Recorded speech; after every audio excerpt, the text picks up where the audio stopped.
losing hair has a very powerful emotional effect on our personality because we can't control it. But yet we're left with this real discontent or this real feeling of not looking our best, which means that we're not always feeling our best. And it's so important in today's world that's so competitive to have that level of confidence.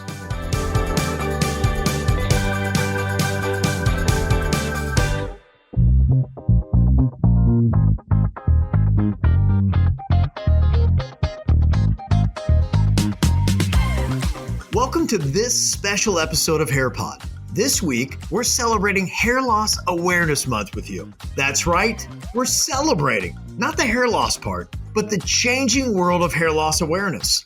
Even though hair loss affects millions of people, it's not every day that you hear someone speak openly about how it's impacted them. Listeners of the show know that we are changing that one story at a time. HairPod has brought so many amazing voices together, so this week, we're sharing some of the most powerful moments from our past episodes to emphasize one crucial message. It's important to talk about hair loss. Silence and stigma only make the journey harder, and people like our incredible guests are breaking those barriers down. By sharing our stories and experiences, we can find strength, support, and solutions together. We're going to start off by looking back to one of our earliest episodes, where we talked to full-time content creator Nick Wilkins about his hair loss. It began for him while he was still in high school. And because none of his peers were going through the same thing, he didn't have anyone else to talk to. Luckily, he took action quickly and was able to see incredible results. But it wasn't until I turned like 18 when it really all started just like falling out. It was in my combs. It was on my like collar of my like shirt, and like there's kids in my class saying like, man, you got a lot of hair all over your shirt. Do you have a dog? And I'm like, no, this might be mine. But like I was thrown off because they say you lose like 100 hairs a day. So I was like, this is just like my 100 hairs a day that I'm losing. Like it's normal still. But then it was like starting to happen a lot more, and it was a lot more in the shower. My shower drain was getting clogged. No, man, I was comparing myself to my friends all the time. Like they had such good hair. And I started to just watch a lot of YouTube videos, and I was doing a lot of searching just like about hair loss, like how it's caused. And it gives you a million different answers. There was nothing that I could say, okay, this is me, because I was watching like 30 to 40 year olds talking about it. I'm like, man, but I'm 18. So like, what am I going through right now? And I started to like doubt that it was like genetics. I started to think it was like, maybe I was eating bad. Maybe I was doing this or that. So I was like trying to like avoid the fact that I was just losing hair like genetically. But yeah, I was watching a lot of videos, and then it got to a point where my hair was just like, it was like dying, like the whole front of it. Like you could just tell I couldn't cover it up anymore, like with my standing hair. And I went to like a hairdresser, and I remember talking to her about it. I'm like, do you know anything about hair loss? And she goes, nah, she didn't know too much. And she was like, everyone who I do hair for, they tell me that there's no way to fix it. So like, I don't think if you are going through hair loss, you can fix it. You can get different haircuts to help it out, to make it look more full. And I was like, man, you know what? I want to prove this wrong. I want to see if you actually can. I had to bring my brother's girlfriend with me. I had to bring someone with me. I couldn't do it alone. I had to have someone like come in with me because, man, I was embarrassed, and I was just so scared because I didn't know what was going to happen or like what we were going to talk about. It was like, I compare it sometimes. It sounds kind of weird, but like I compare it to like, if you're going to the doctors to like find out that you have really bad like cancer or something, like you have to bring someone with you to come in for the appointment. Like it's too hard to go like by yourself. So you have to bring someone. So like she came with me, and that definitely helped. That pushed me to actually go. I walked in, they set me up with someone who kind of told me what I'm possibly going through. And they gave me like 2 routes on what I could do, like to try to fix my hair. And it was just like, it was so easy. I went home the next day, and then I told them I want to do it. Like I thought about it for a little bit, and then they got me in contact with another person, and they signed me up for everything, and they started sending me all the products. And it was like, I'd say after like 2 months of doing it, I started to see like changes already. It was just exciting to see. It wasn't like crazy yet. I was still going through a lot of shedding when I was starting everything, and it was still kind of like a lot of doubt, but like I still had a little bit of hope coming in because I lost my hair really quickly. So I was like, maybe I could fix this. But My one thing I wish I did was going in even earlier, because there's like parts of my hair where I'm like, oh man, if I went in like 2 months earlier, stopped overthinking it, maybe I could have fixed that part of my hair. Even though Nick struggled in silence for some time, he still found the courage to take action and was able to regrow the hair that he had lost. Now, his hair loss was genetic, so he saw it coming, but it still took a lot of strength to reach out to someone and talk to them about what he was going through. The first step is so important, and our next clip is going to tell you why.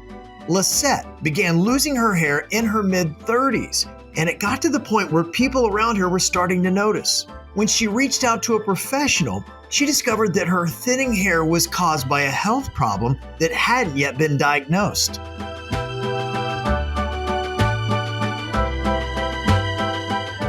Yeah, definitely. I remember fixing my hair one day, getting ready for work, and the light in the bathroom just above the mirror was shining on my head. Like I can actually see the reflection of my scalp. And I was like, what is that?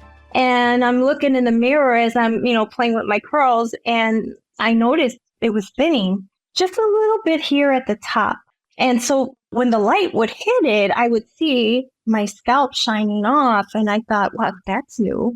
That's different. Am I losing my hair? Like I thought I was way too young. I'm, still in my early 30s, and that's unheard of. My mom and my dad both had their hair, and, I didn't think that was normal. I'm in my 30s, and all my friends are, with their thick, full, lush hair, and I'm going thin and starting to feel like I'm getting old. Like, am I getting old? Like, what's going on with me? It was getting to the point where I felt like a recluse. I didn't want to go out and socialize with people because I was so embarrassed. I was ashamed. And I didn't have anyone I can turn to that was a female that suffered or is suffering the same situation that I was. I actually ended up having a surgery. I had a hysterectomy. I was very young. I was in my 30s. I was like 32, 33, somewhere around there when I had it. And it was after when I started noticing the hair loss, right? So I didn't put the two together for a while. I didn't think that having that surgery was going to cause my hair loss. And again, I didn't have any females to turn to that were going through my same situation to advise me or tell me that, oh, it could possibly be that, until I turned to my doctor and said, I had this surgery, and since then I've noticed my hair thinning. Could the two be related? So yeah, I approached my doctor about it, and she told me that is definitely a possibility that could happen because of the change in hormones or loss of hormones. I had found my situation was hormone replacement therapy. And that's something that a lot of women are doing today. And that has actually helped me with a lot of other issues that I was dealing with after my surgery. So that is a huge help for women who are dealing with hormones, whether it be, if they had to have a hysterectomy or if they have a thyroid condition, which can also wreak havoc on your hair too. Is just going to your physician and getting some blood tests done. It's as simple as getting some blood tests done to see where your hormone levels are at, and then work with your doctor to see where you can get them back on course. Lisette's story reminds us that hair loss isn't just about appearance. It's also about health and well-being.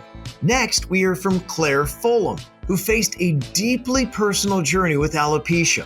Claire's openness about her struggles and the emotional roller coaster of hair loss has helped so many people in her community understand hair loss better. But that's not all it did. Becoming a more open person and getting things off her chest helped reverse the effects of her alopecia. The type of alopecia I have is alopecia areata. So it's like, it's an autoimmune condition. So it's like a psoriasis. Somebody who has psoriasis, it will flare up and then it will disappear and it will go through different bouts and all that kind of stuff. So that's the type of alopecia I had. So I did loads of different treatments. But really, I think what was the making of me and the reason why I have hair today is because I spoke about it. You know, I was such a person who used to internalize every slight worry that I had in my life. I used to never want to express myself because I didn't want my mom to worry or my dad or my husband to worry. So I used to internalize. I was one of those, like a swan on the water, you know, like I looked like I had it all together, but underneath I was panicking. I listen now and I get stuff off my chest because I used to kind of internalize a lot and I used to not speak about things. I will unfortunately ring my friend, ring my mom, talk to my husband, and I will say I need help right now. It can get really dark really quick, hair loss, you know, and I think that a lot of people would understand that who have gone through it. And I think that it becomes very, very out of control. What I would say to people is when I had no hair, people still loved me. I could still do my job. People still wanted to be around me. I was still exactly the same as I am now with loads of bloody hair. Do you know, that kind of way? And I think that it's really, really hard in those moments to see that. But I think that, and it's a really hard lesson to learn. And I've had to learn it the hard way as well. And I've gone through so much over the past 8 years to be where I am today. But you really have to dig deep and really care about yourself again, because there's some part of you who's let that go along that way. Maybe you're bottom of the pile. You're not looking after yourself a little bit. This is a whisper from your body to you to try and get you back on track again.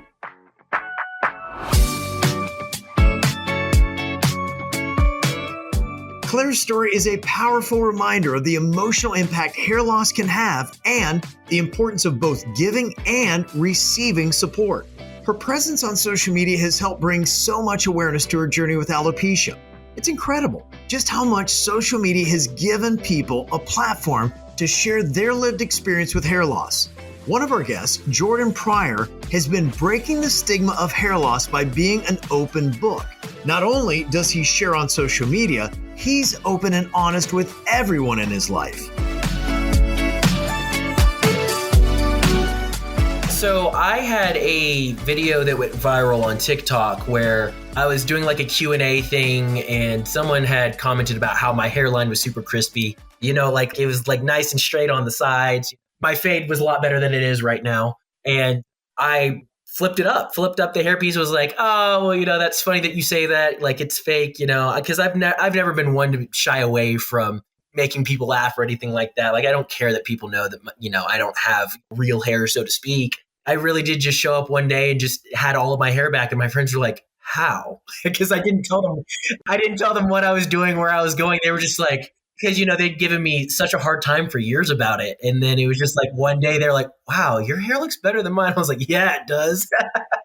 Part of the reason why I think I'm so open with it is I do have an individual in my family who has had a toupee or a men's hair piece rather, since he was 25. And so it's never really been a taboo thing in my family. But yeah, for folks who might be listening, I would definitely suggest starting off young. And while you're early into the hair loss process, if that's the route that you're wanting to go, because it is easier to show up with, just like you were saying, just a little bit more hair at a time versus what I did going bald and then full head of hair.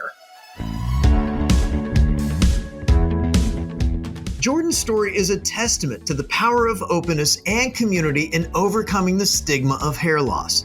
Finally, we revisit a conversation with Steve Barth, one of the founding fathers of HairClub. Steve's journey began at a time when talking about hair loss was even more taboo than it is today. His story reminds us that while hair loss can be challenging, it doesn't have to define you.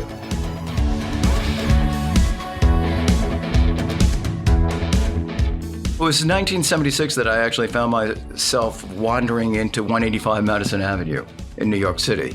And that was the only space in the entire city and the entire universe that HairClub existed.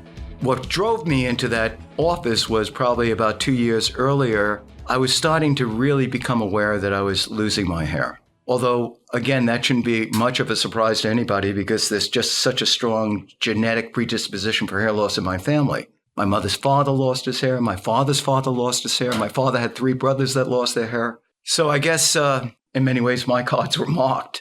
And, 1976 was a crazy era in the 70s or in the mid-70s. And the most popular show on Broadway was Hair. So the ability as a young man getting out of college and getting started in life to be able to have the confidence to go forward, build a career, build self-esteem while experiencing thinning hair was very different than, 22? 22 years old. Or 20, 21. I think today, a lot of young guys that are getting into this are taking, have a very different attitude, and they have a more progressive attitude. And I think they're more liberated in many ways. Get me right. They still like transition to be comfortable and not necessarily drawing a lot of attention that they did something to the hair, just like if you did something with your skin or or you did something aesthetically. But I think that a lot of the guys today have liberated themselves from the shackles and the chains of being kept in the closet and concealed and afraid to confront their whole issue about hair loss, to get out of that closet and confront it. I think it's a healthier attitude today. Losing hair has a very powerful emotional effect on our personality because we can't control it. But yet we're left with this real discontent or this real feeling of not looking our best, which means that we're not always feeling our best. And it's so important in today's world that's so competitive to have that level of confidence.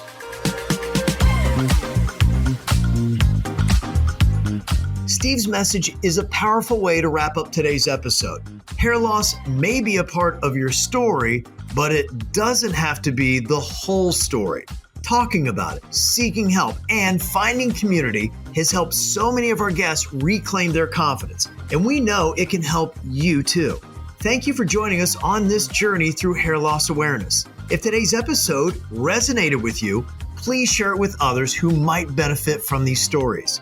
Let's continue to break down the stigma surrounding hair loss by talking openly and supporting one another. Thanks for listening to another episode of HairPod. Check us out at HairClub on Instagram or search HairPod on Facebook to continue the conversation. If you're enjoying the show, consider leaving us a rating and review on Apple Podcasts or your favorite podcast app. We also have a website. Check it out by going to podcast.hairclub.com. We're here to build people up and share real stories so people experiencing hair loss feel a little bit less alone. And when you share, review, and subscribe, it helps us do just that. So thank you. Until next time.